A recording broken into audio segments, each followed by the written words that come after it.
Bénissons son Saint-Nom. Adorons-le pour son amour dans nos familles, pour sa grâce répandue dans notre vie. Seigneur, nous te disons merci pour ce matin. Seigneur, nous adorons ton nom ce matin.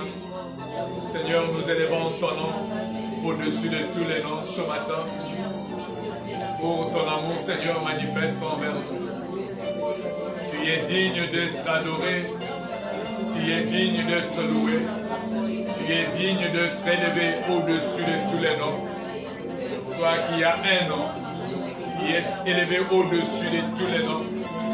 La Bible nous dit qu'en ton nom, Jésus, tout genou fléchit et toute langue confesse que Jésus-Christ est Seigneur à la gloire du Dieu le Père. Merci.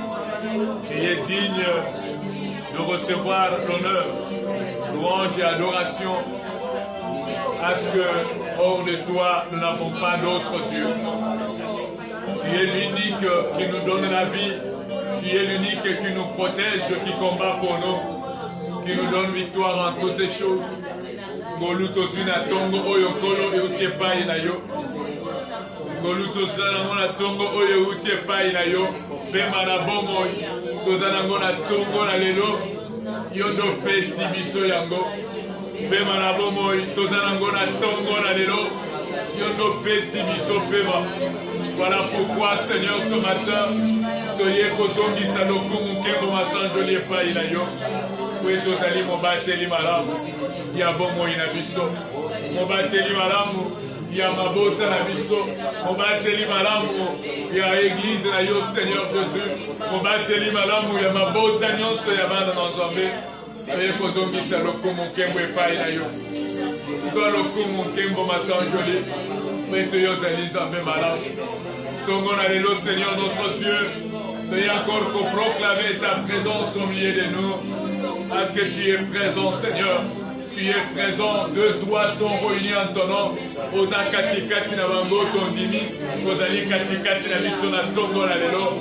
Ozali kati kati na biso na tongo na lelo. Ozali kati kati na biso na tongo na lelo. Toye kozongisa lokumu. Toye kozongisa kembo masanjoli. Epai na yo. Kosi na libota na yo la. Mama na yo papa. Ona bolingo na yo kolo talisi biso. Olongoli maladi kati kati na mabota na biso.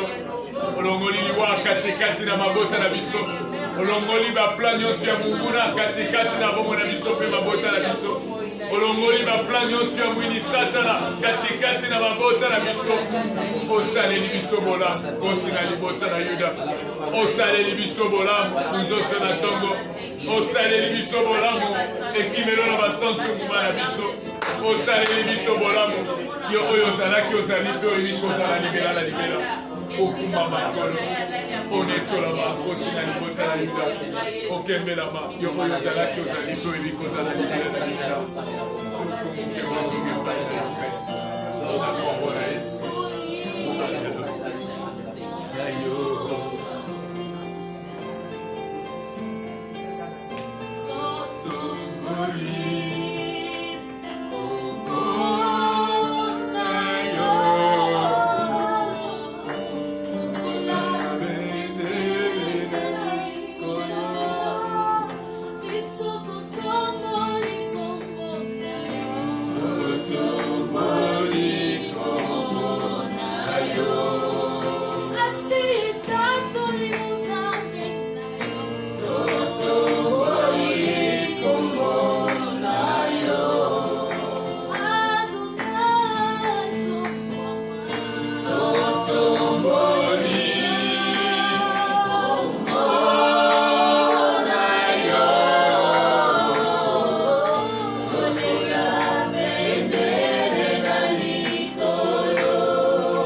Élevé au-dessus de tous les noms.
Au-dessus de tous les problèmes, au-dessus de toutes les difficultés, au-dessus de toutes les situations que nous traversons maintenant, que le nom de Jésus soit élevé au-dessus de tout. C'est pourquoi nous disons,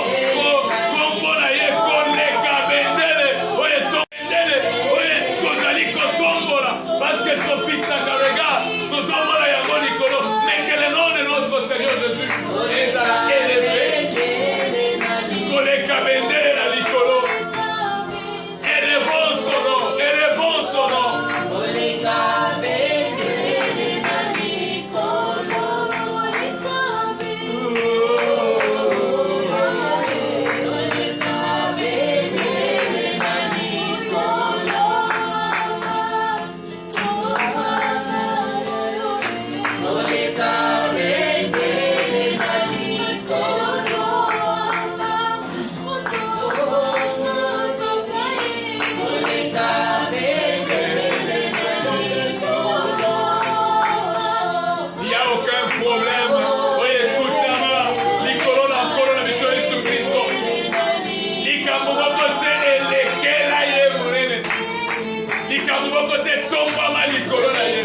Je te lève au-dessus de toutes les difficultés. Sois loué, Seigneur. Ton bon appel éternel. Sois bisikwe tomba katikati na bomo inagai. Bisika oye tomba katikati na mboka na ngai. Bisika oye tomba katikati na libota na ngai. Bisika oye tomba katikati na bomo inagai. Sois loué, Jésus-Christ de Nazareth. Il est comparable à toi, Seigneur. Nani akoki kosala makambo oyo salaka. Nani akoki kosala makambo oyo salaka pona batu.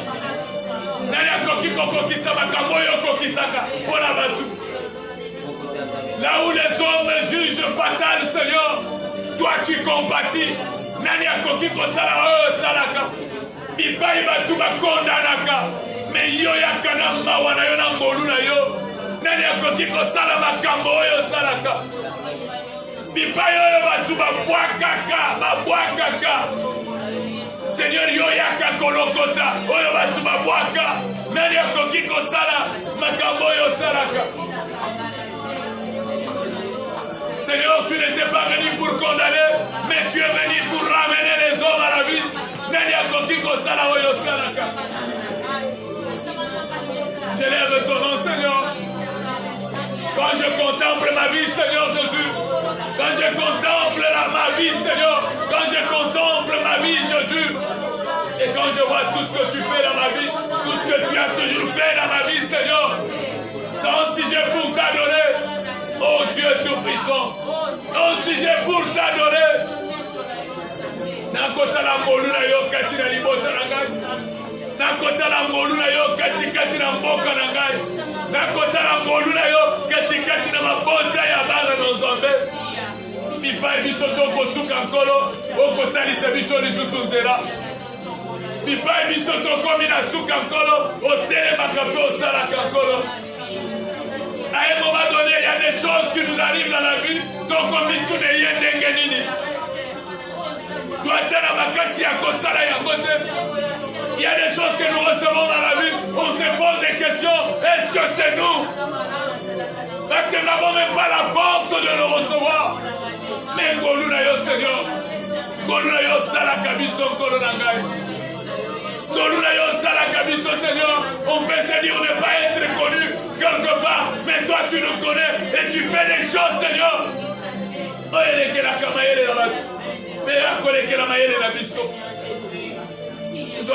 Papa. Quand je regarde ma maison, quand je regarde ma famille, quand je regarde Seigneur notre Dieu mon église, quand je regarde l'Assemblée chrétienne d'adoration, quand je regarde mon pays Seigneur, avec toutes ces difficultés, dans le moment où mikili oyo basala ba moyen oyo vie ezali malamu batu bakufi koleka. Mais chez nous, on attendait des catastrophes. Tout le monde attendait des catastrophes. Mais, Seigneur, Makambosali na mboka na biso, ekoleke na mayele na batu. Ekoleke na biso. On ne pouvait pas le savoir que jusqu'au jour d'aujourd'hui, tokoki kozala na bomo. Na koyokaka oyo ezalaki koleka na ba information, kolekaka na ba télévision, na ba radio. Mais Seigneur Jésus-Christ de Nazareth, aujourd'hui, le peuple congolais, nous vivons ta grâce. Nous vivons ta grâce. Voilà pourquoi mon âme te loue, Seigneur. Mon âme t'adore. Mon âme te rend les multiples actions de grâce. Je n'oublie aucun de tes bienfaits, Seigneur. Merci. Au nom de Jésus-Christ de Nazareth. Nous avons ainsi. Seigneur Dieu Tout-Puissant, nous sommes ici sous le coup mon kembo, ma sang joli et païen yo. Parce que vous allez ensemble malam, vous allez kokamba biso, dans un moment où vous allez kotika sika nilobana yo, oyo lingi ko éclairer biso na bona tongo na lelo, katikati na loboko na goya, yondo lobaka malam. Quand toi tu parles, Seigneur, il y a la lumière. C'est cette lumière que nous voulons. Oui, on va éclairer Bomoya Bisso, Bomoya Mokona Mokona Bisso. Que cette parole nous éclaire. Bénis ces moments, Seigneur.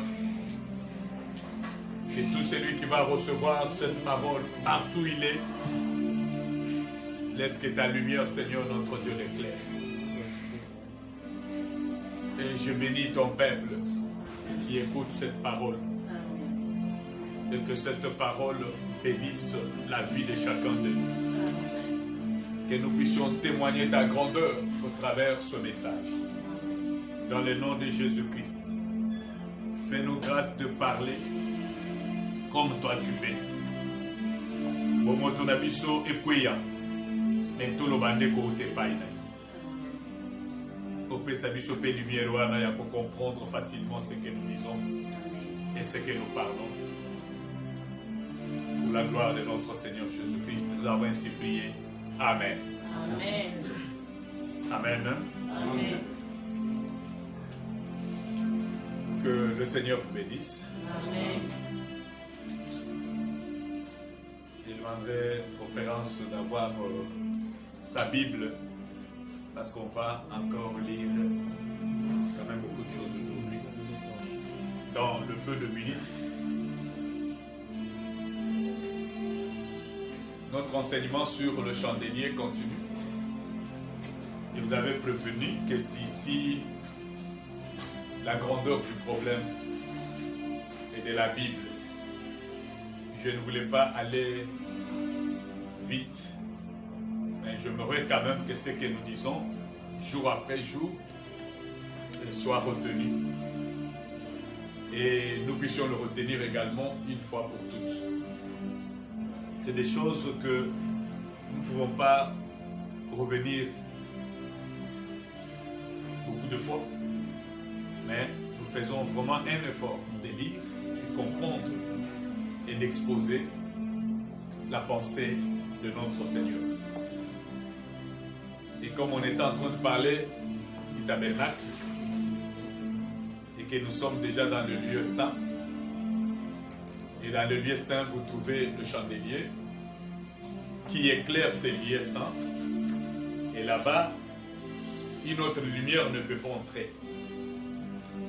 Et le lieu saint représente notre vie à nous.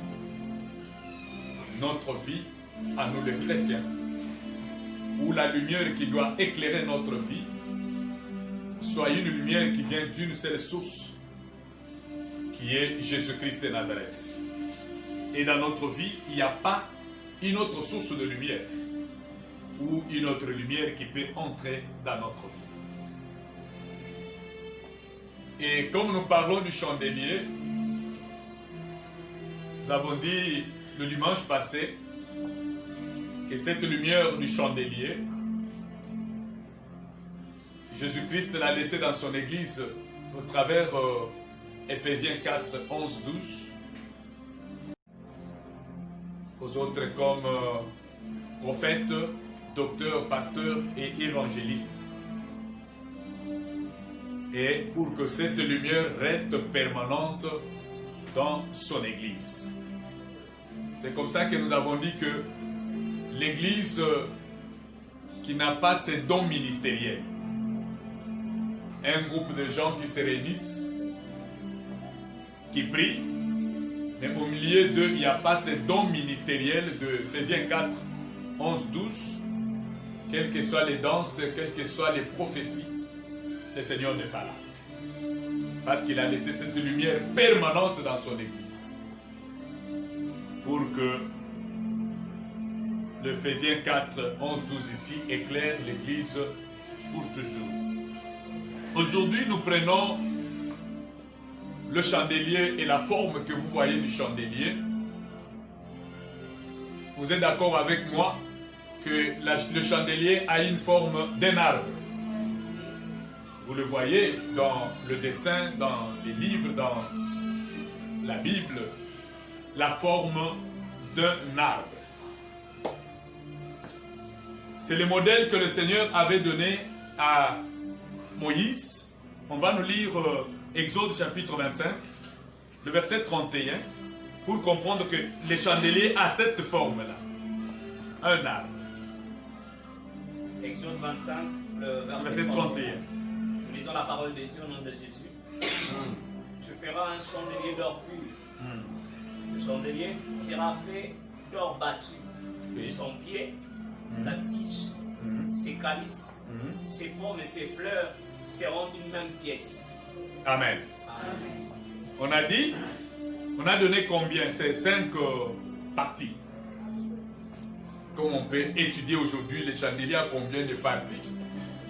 Il y a 5 parties. Selon les modèles que le Seigneur a donné à Moïse. Il dit, tu feras un chandelier d'or pur, d'or battu. Et il donne le parti, il dit, son pied, c'est ça non? Ouais, sa tige, ses calices, ses pommes et ses fleurs. Vous pouvez aussi écrire ça. Ce sont le parti du chandelier. Nous avons le pied, nous avons la tige, nous avons les calices. Vous connaissez les calices? Le calice du chandelier, c'est comme les petites coupes là. Vous allez comprendre. Quand je dis coupe, vous comprenez le message qu'il y a dedans. Ce sont des coupes. Quand vous regardez le chandelier, la place, il y a Kokutanana, il y a Nicolo, il y a ma branche, il y a des calices, ma coco. Alors, ma pomme, et il y a aussi le fleur.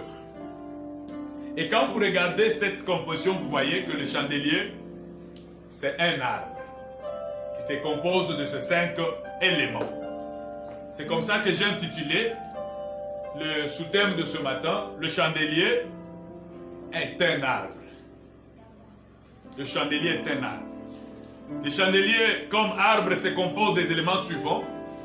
Nous avons le pied, nous avons la tige, nous avons les calices, nous avons les pommes et nous avons le fleur. Nous commençons avec la première partie. C'est ce que nous allons parler aujourd'hui.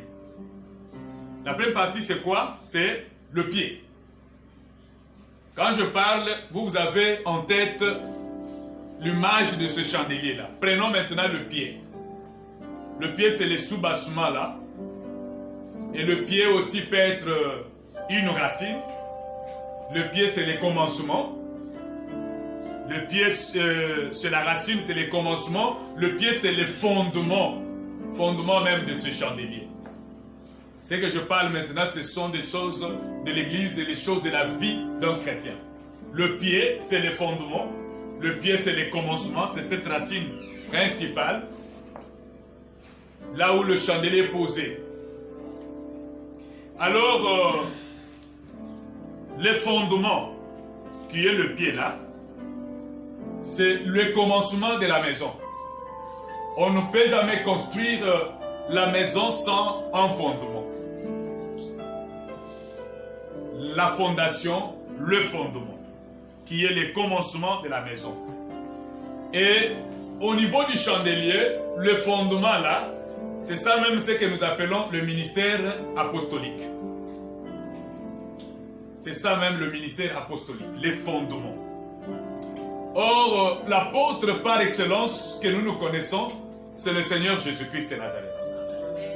Et le ministère apostolique, comme aujourd'hui, Ephésiens 4, 11 nous dit, il a donné aux uns comme apôtres. C'est ce que nous avons parlé le dimanche passé. Alors, ce ministère-là, c'est ça le pied. C'est ça les fondements. On nous lit Ephésiens chapitre 2, le verset 20. Ces fondements-là, c'est ça le ministère apostolique dans l'Église. Dans l'Église. Dans le lieu saint. Le verset 20. Le verset 20. Nous lisons la parole. Vous avez été édifiés sur le fondement des apôtres et des prophètes, Jésus-Christ lui-même étant la pierre angulaire. Amen. Alors si nous disons que le chandelier est dans le lieu saint, et le lieu saint c'est ça notre vie, et nous, dans notre vie, si nous nous appelons aujourd'hui chrétiens, nous avons été édifiés sur l'enseignement des apôtres. C'est ça le fondement. Les enseignements des apôtres et des prophètes. Et Jésus-Christ lui-même comme la pierre angulaire. Quel est cet enseignement des apôtres? Quel est cet enseignement des prophètes?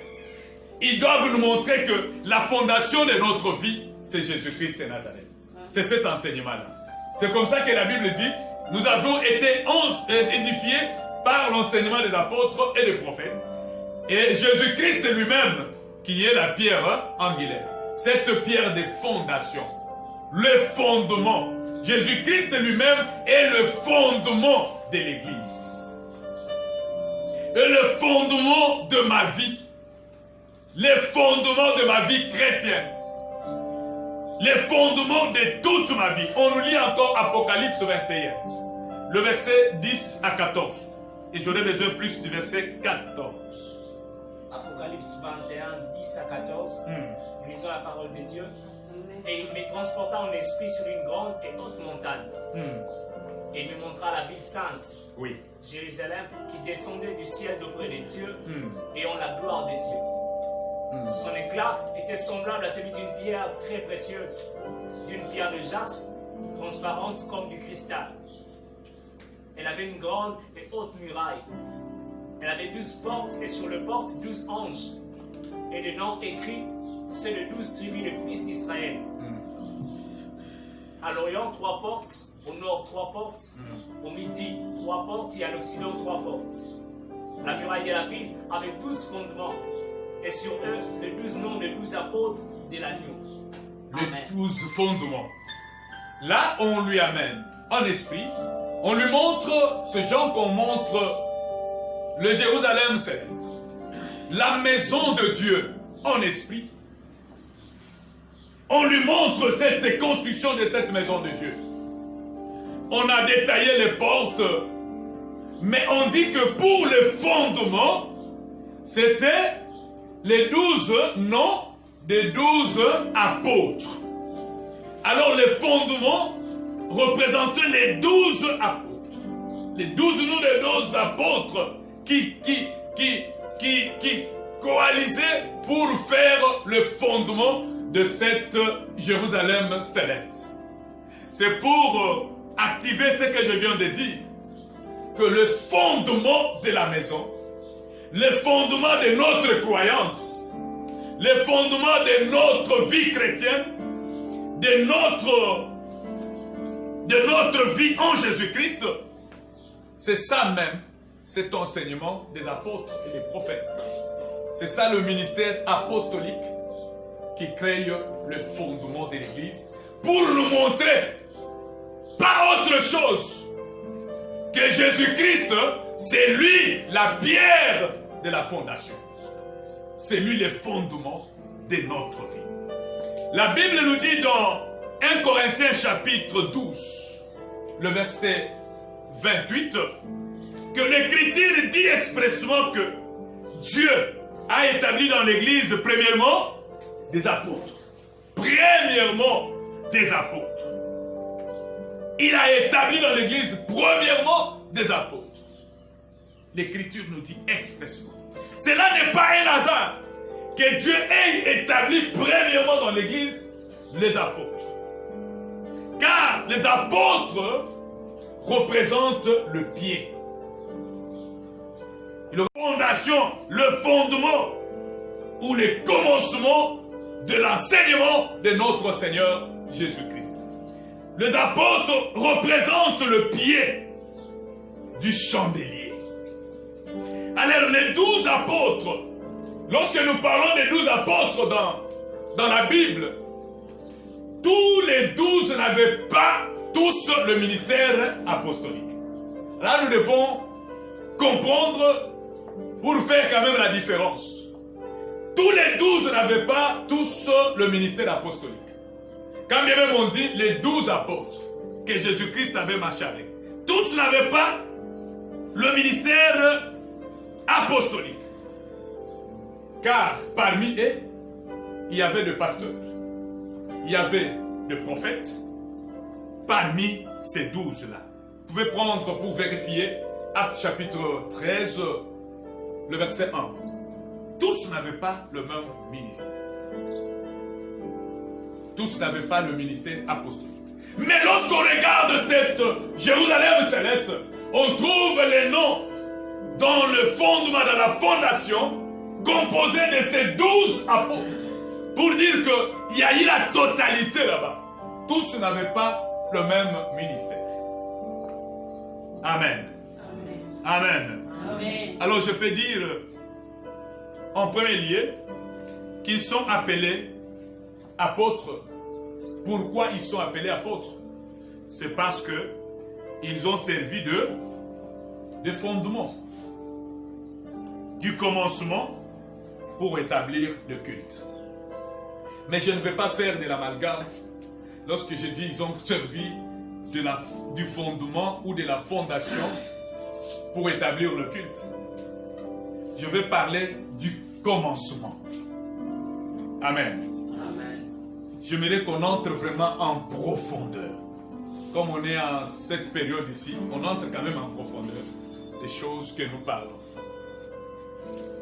On dit que les apôtres, ils sont appelés apôtres parce qu'ils ont servi du fondement, du commencement pour établir le culte. Mais parlons du commencement parce que c'est là où il y a le ministère apostolique. Les commencements. Le chandelier que nous voyons ici cache un plan prophétique. Et dans ce plan prophétique, lorsque nous parlons du commencement, et nous voyons le premier verset de la Bible. Le premier verset de la Bible, c'est en Genèse chapitre 1er, le verset 1. La Bible dit, au commencement, Dieu créa. Voilà les commencements. C'est ça les commencements.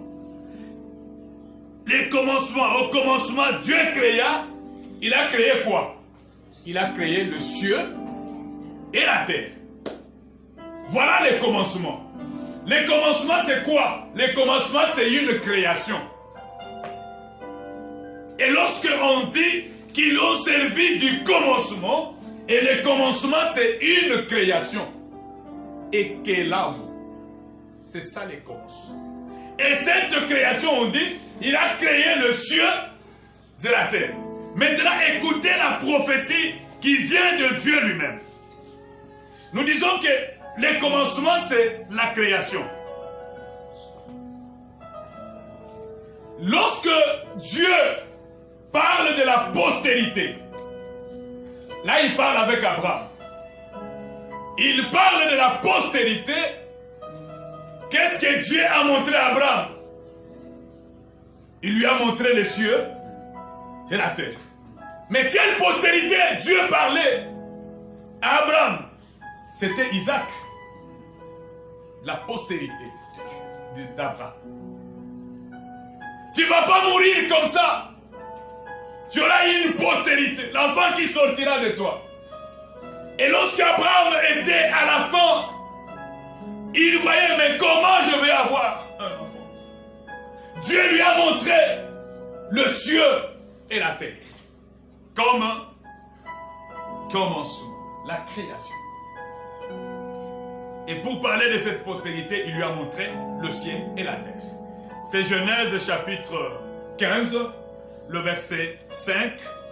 Genèse chapitre 13, le verset 16.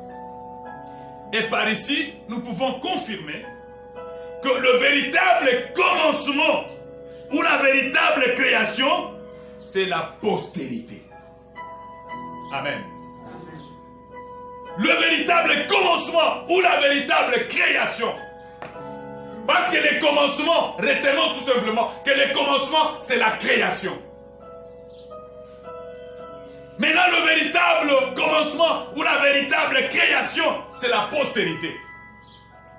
Parce que dans la création, Dieu va montrer à Abraham le ciel, c'est la terre. Le véritable commencement ou la véritable création, c'est la postérité, ou Isaac. Mais lorsque nous parlons de cette véritable création, qui est le commencement, cette création est venue avec deux portions. Dieu a montré le ciel et la terre. Cette postérité que je vais parler ici, que Dieu montra à Abraham, c'était le Seigneur Jésus-Christ. Nous allons le voir lorsque Jésus-Christ est venu, lui en tant que la création ou le commencement, il est venu avec deux portions. Il est venu avec les cieux, la portion céleste et la portion terrestre. Vous pouvez vérifier aussi des Écritures. Galates 3.6. Galates 3.6. Lorsque le Seigneur est venu, on peut nous lire le verset Galates 3.6. On va décortiquer deux versets.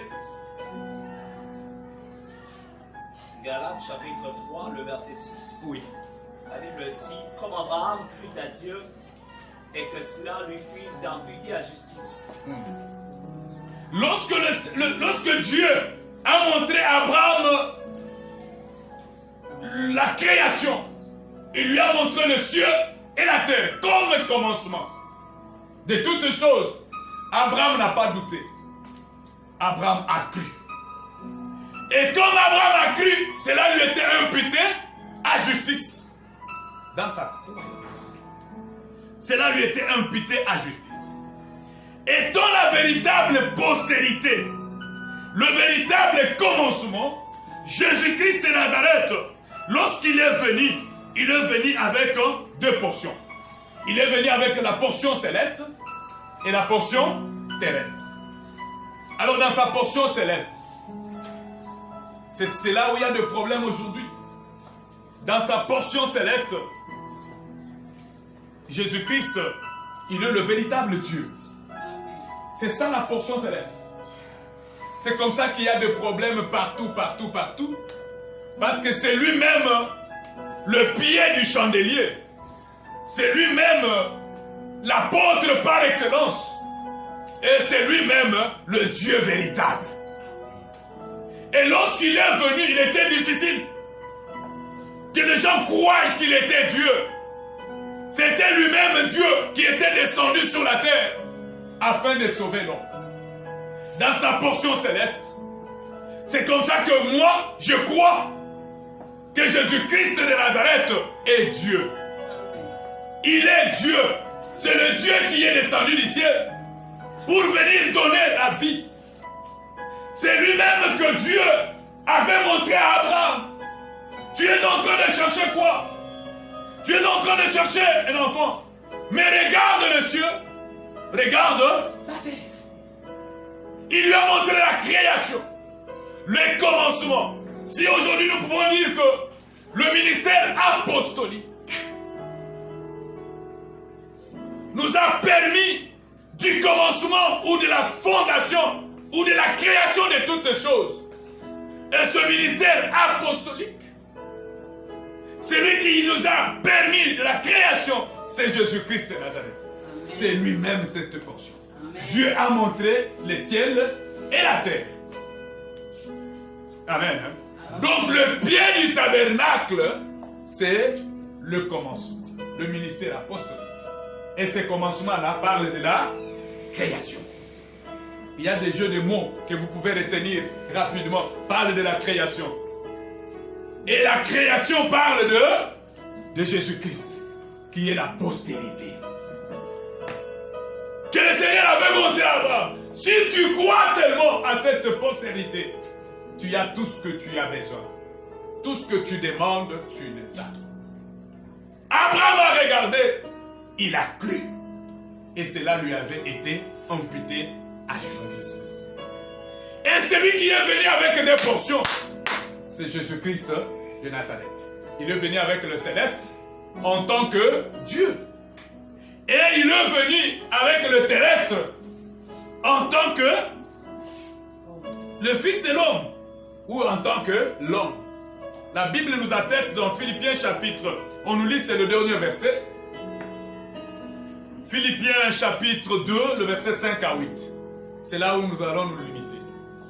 Philippiens chapitre 2, le verset 5 à 8.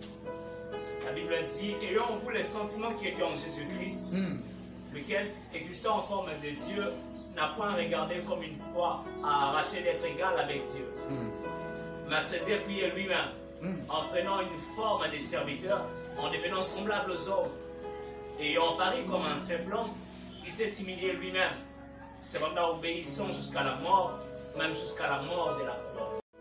De ce que je viens de dire. Ayez le sentiment qui était en Jésus-Christ. Jésus-Christ, lui qui était Dieu, n'a pas considéré sa grandeur, n'a pas considéré son identité d'être égal à Dieu. Et il est descendu sur la terre, il a pris la forme de l'homme. Même pas un homme élevé, mais il s'est fait un simple homme. La Bible dit, il s'est humilié. Il s'est humilié, il s'est rendu obéissant, et obéissant jusqu'à la mort, et jusqu'à la mort de la croix. Qu'est-ce que nous voyons aujourd'hui sur la terre? Je suis apôtre. Apôtre des nations. Il y a beaucoup de noms aujourd'hui. Apôtre des nations. Les autres sont les consultants. Les consultants de la terre. Les apôtres des nations. Mais l'apôtre par excellence, qui est devenu avec deux portions. Deux. Le céleste et le terrestre. Parce que c'est lui la création. C'est lui le commencement de la parole de Dieu. C'est lui le commencement de la Bible. C'est comme ça qu'il a dit aux Juifs, avant que votre Abraham soit juif. Il était au commencement. C'est lui qui a créé toutes les choses. Et lorsqu'on parle de la création, on parle de lui. Mais la Bible dit dans Philippiens chapitre 2, 5 à 8, il s'est humilié. Lui qui était Dieu. Il s'est humilié. Il s'est rendu obéissant. Et obéissant jusqu'à la mort. Jusqu'à la mort de la croix. Il était obéissant à son Père. Mais toi, tu es obéissant. Est-ce que tu es humble à cause de cette grâce que le Seigneur t'a faite? Je suis apôtre. Tout le monde doit applaudir. Tu es apôtre. Mais l'apôtre par excellence qui nous a servi de pied, du commencement, de la fondation, de la création, il était humble. Il s'est humilié. C'est pourquoi la Bible dit, à cause de cette humilité, le Seigneur l'a élevé. Hein? Il a élevé au-dessus de tout. Afin qu'en son nom, aujourd'hui nous tous, nous fléchissons nos genoux pour l'adorer. Parce qu'il était humble. Amen. Amen. Amen. Amen. Nous pouvons appeler les apôtres aujourd'hui. C'est parce qu'ils ont servi du commencement. On les reconnaît par les commencements de l'œuvre. Mais les commencements là, il y a deux portions qui doivent nous montrer. La fondation, c'est Jésus-Christ de Nazareth. Ils doivent nous montrer que Jésus, et c'est Jésus crucifié. C'est l'apôtre qui doit permettre le commencement du culte. L'enseignement à suivre. Et cet enseignement, faire voir les gens uniquement que Jésus-Christ de Nazareth, qui est la pierre angulaire, la pierre des fondations. Amen. Aujourd'hui, l'apôtre, c'est quelqu'un qui est en Gaba, dont on a ouvert beaucoup de cellules. Mais parfois, quand vous suivez l'enseignement, les gens ne regardent pas sur Jésus. Il y a beaucoup de choses aujourd'hui, mais l'apôtre, c'est lui qui a commencé. Ils sont très importants dans nos églises. C'est pour un enseignement dit commencement, afin de tourner tout le regard des enfants de Dieu vers Jésus-Christ et Christ crucifié. Que le Seigneur bénisse sa parole. Amen.